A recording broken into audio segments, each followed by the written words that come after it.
This is my very first album, and this is my baby. This was a labor of love. It again, I started in 2020 with writing the album, with saying, "Okay, I'm gonna go ahead and do a full album."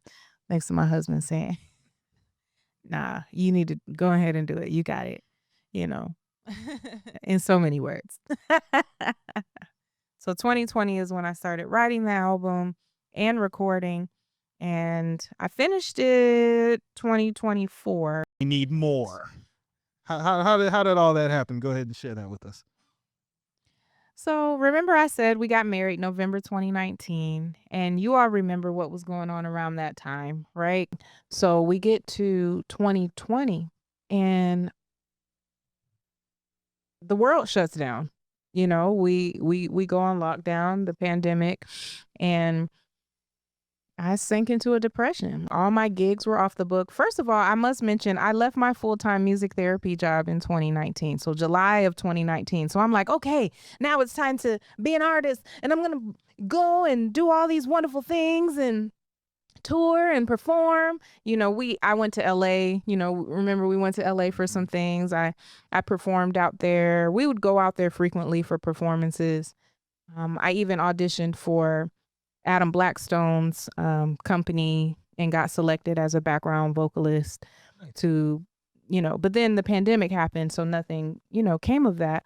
And all my gigs that I had on the book, like, were wiped off. And this just went on for a while.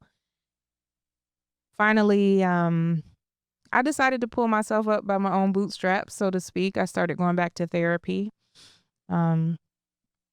I started doing a gratitude journal, 5 things I'm grateful for every day. I started meditating. So I downloaded these meditation apps, or go on YouTube and I would find a video, just 5 minutes, 10 minutes. It didn't have to be long.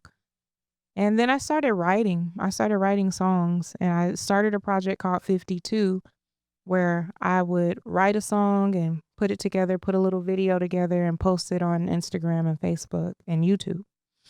And so a lot of these songs that I wrote during that time are on this album. And that's why I called it Based on Reality, because I literally wrote my way out of a depression.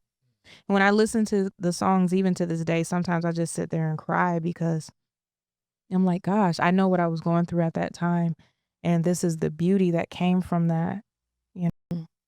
So, I mean, look, that sounds like this album encapsulates not only your newfound connection, but also your rebirth into a better you, a more solid, mentally stable, healthy-minded you.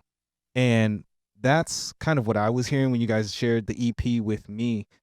It spoke to me in a way where I was uplifted, I was inspired, and I felt like I could use these messages in my own life. I could really relate to the lyrics and the progression of it. The EP or the full album? The EPK is what I meant to say. The EPK. When you guys shared with me the EPK, where I could hear the full album. Oh, y'all don't get that. I got the exclusive, brand new looking to, and it was nice. It entreated me with something I don't get from a lot of music nowadays. Right. I can hear the expression of what you were going through, of your experience at the time. And so I like the way it progressed. I like the music. It was something that I can go back to and listen to and get back into a better state of being, get into kind of like your overcoming, spirit. I can get some of that and continue on with my day. So I appreciated that. And that's what I liked about it. And so I really wanted you to be able to